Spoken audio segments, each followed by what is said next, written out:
Hey guys, welcome back to the channel. और जैसा कि आप जानते हैं कि डीसी फैंडम में द बैटमैन का दूसरा ट्रेलर रिलीज़ हो गया है और वो एक बहुत ही बेहतरीन और अमेजिंग ट्रेलर है जिसमें हमें कई चीज़ें पता लगी है मूवी के बारे में।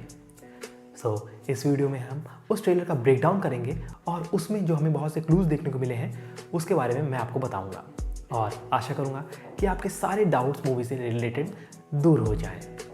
तो चलिए बिना देर किए वीडियो स्टार्ट करते हैं, लेकिन उससे पहले आप हमारे चैनल को सब्सक्राइब कर लें और बेल आइकन दबा दें तो ऐसी वीडियो आपसे मिस नहीं होंगी। अगर आप ध्यान दें तो यहाँ पे आपको बहुत ही इंपॉर्टेंट बट छोटा सा ईस्टर एग मिलेगा। लास्ट बैटमैन ट्रेलर इसी समय लास्ट ईयर लॉन्च हुआ था और ये वाला इस टाइम पे, मतलब लास्ट टाइम हैलोवीन से पहले ट्रेलर लॉन्च हुआ था और जस्ट अभी हैलोवीन से पहले इसका दूसरा ट्रेलर लॉन्च हुआ है। तो ये कहीं ना कहीं लॉन्ग हैलोवीन को सिग्निफाई करता है। आगे बढ़ते हैं। इस ट्रेलर में हमें बैटमैन का एक बहुत ही डेडली और ब्रूटल वर्जन देखने को मिलता है जो एकदम नहीं अपने आप को रोकता क्रिमिनल से या किसी को मारने से। वो किसी को जान से नहीं मारता बट उन्हें उस हद तक पहुंचा देता है।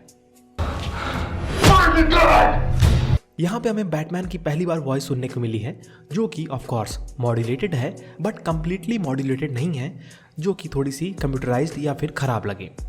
ओपनिंग सीन में हम लोग एक डाइनर में एडवर्ड नैस्टन के रिडलर का सीन देखते हैं और वो अपने कैपेचिनो में क्वेश्चन मार्क बना देता है और उसके बाद पुलिस आके उसे पकड़ लेती है। वो जानबूझ के ऐसे करता है, अपने आप को जानबूझ के पकड़वाता है, जैसा कि आपने देखा होगा जोकर ने द डार्क नाइट में ऐसा किया था। और फिर बैटमैन उसे इंटरोगेट करता है और वो झल्ला जाता है क्योंकि उसे कुछ नहीं मिलता वहाँ से।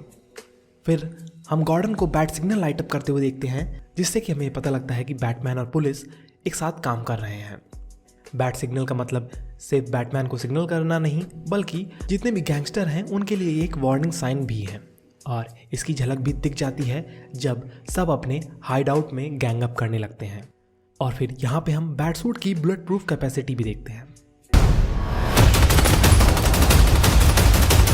आप सोच रहे होंगे कि जब उसका फेस खुला हुआ होता है तो लोग उसके फेस पे गोली क्यों नहीं मारते, तो इसका आंसर कॉमिक्स में बैटमैन ने दिया है। वो बताता है कि चेस्ट पे वो एम्बलम इसीलिए पहनता है कि लोगों का ध्यान और एम उस पे जाए ना कि उसके फेस पे, जो कि साफ ट्रेलर में हमें दिखाई देता है। और उसके बाद हम लोग यहाँ पे उसके एक टेक की एक झलक भी देखते हैं जो वो पेंगुइन के मिनियंस पे यूज़ करता है। जैसे कि स्टोरी से हमें लग रहा है और कुछ लीक से पता लगा है कि जो ये द बैटमैन की स्टोरी है वो 3 कॉमिक्स से मिली हुई है, long Halloween, the dark victory and year 1। अगर मैं बात करूँ लॉन्ग हैलोवीन की तो ये बहुत ही बेहतरीन और बहुत ही आइकॉनिक कॉमिक्स है बैटमैन की। इसमें एक हैलोवीन किलर होता है जो कि एक एक करके सबको हर एक फेस्टिवल पे मारता रहता है। ये हैलोवीन टू हैलोवीन चलती है और उसे कोई पकड़ नहीं पाता बट लास्ट में उसे पकड़ लिया जाता है और इसी इंसिडेंट की वजह से हार्वी डेंट ही टू फेस बनता है। ये काफ़ी इंटरेस्टिंग स्टोरी है जो कि आपको देखनी चाहिए। और डार्क विक्ट्री जो है वो एक टाइप ऑफ सीक्वल है लॉन्ग हैलोवीन का, जिसमें भी एक किलर होता है जो कि मारता रहता है सबको और बैटमैन और पुलिस उसको पकड़ने में असफल रहती है स्टार्टिंग में। और मैट रीव्स ने जो 2 पोस्टर रिलीज़ किए हैं वो एकदम डार्क विक्ट्री से ही इंस्पायर्ड हैं। अब यहाँ पे हमें एक और इम्पॉर्टेंट कैरेक्टर दिखता है, वो है सेलिना कायल के कैटवुमन का। इस मूवी में हमें ये पता लगता है कि सेलिना कायल फाल्कोनी की डॉटर हैं। कारमाइन फाल्कोनी एक बहुत ही बड़ा माफिया है गॉथम सिटी का और उसकी डॉटर सेलिना है। लॉन्ग हैलोवीन में हमें ये भी पता चलता है लास्ट में कि फाल्कोनी ही कैटवुमन का फादर है। और एक साइड कॉमिक्स में सेलिना रोम जाती है जहाँ पे उसको इस बात का कन्फर्मेशन भी मिल जाता है। यहाँ पे सेलिना के 2 लुक दिखाए गए हैं, एक शॉर्ट हेयर और एक विग वाला, जो कि उसके 2 साइड्स ऑफ पर्सनालिटी को दिखाता है। फिर हम देखते हैं रिडलर की लाइव स्ट्रीमिंग और इसकी वजह से वो कई फॉलोअर्स भी गेन कर रहा था। ये तो हमें दिख रहा है कि रिडलर यहाँ करप्शन और जितने भी गलत काम हो रहे हैं उनके अगेंस्ट है। पूरी तरीके से वो बैड गाय नहीं है बल्कि एंटी हीरो टाइप का यहाँ दिखाया गया है जो कि बहुत गलत काम करता है और जो कि कानून अपने हाथ में ले लेता है। बैटमैन तो इस बात के अगेंस्ट ही है, इसीलिए वो उसके खिलाफ जा रहा है। अब एक और बात पता चलती है कि ब्रूस वेन इसमें ज़्यादा टाइम तक बैटमैन ही बना रहा है और ये कुछ लीक से पता भी चलता है। एल्फ्रेड की भी झलक यहाँ दिखती है जो कि पिछले एल्फ्रेड के इनकारनेशन से काफ़ी अलग और काफ़ी ज़्यादा डेडली भी दिख रहा है। उसको हल्के में नहीं लिया जा सकता। जैसे हम लोग पेनीवर्थ सीरीज़ में देख चुके हैं कि वो एक स्किल्ड मार्शल आर्टिस्ट और बहुत ही बढ़िया डिटेक्टिव भी है, और कॉमिक्स में भी एल्फ्रेड ने ही ब्रूस वेन को ट्रेनिंग दी है। अब आते हैं एक बहुत ही बड़ी क्लू पे जो हमको इस ट्रेलर में मिला है। सबसे पहले नज़र डालते हैं सिंस ऑफ फादर पे।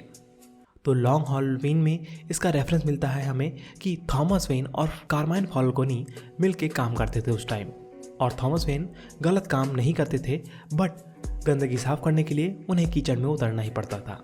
सो इसके लिए उनका कनेक्शन यहाँ पे साफ दिखाया गया है।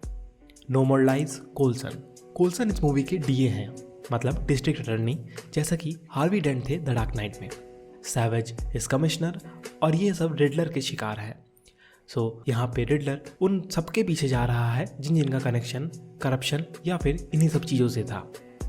गॉर्डन ल्यूटेनेंट है इस मूवी में, जो कि सैवेज जो कि अभी कमिश्नर है उनके मरने के बाद उनकी जगह ले लेंगे। रिन्यूअल इज़ द लाई शायद वो सिग्निफाई करता है कि इंडस्ट्रियल साइड ऑफ गॉथम जो रेनोवेट हो रहा है उसके अंदर सब गलत काम हो रहे हैं और वहाँ से करप्शन चल रहा है, और जितने भी गलत काम हैं उसी के आड़ में होते हैं, और कहीं ना कहीं थॉमस वेन का नाम भी वहीं से आता है। लास्ट में हम आइसबर्ग लाउंज का सीन देखते हैं जो पेंगुइन का बेस है। लीक से हमें पता चलता है कि पेंगुइन का रोल इस मूवी में ज़्यादा नहीं है, बट यहाँ पे हम एक बेहतरीन फाइट सीन और एक चेस सीन भी देखते हैं जो लास्ट में देख के मज़ा ही आ जाता है।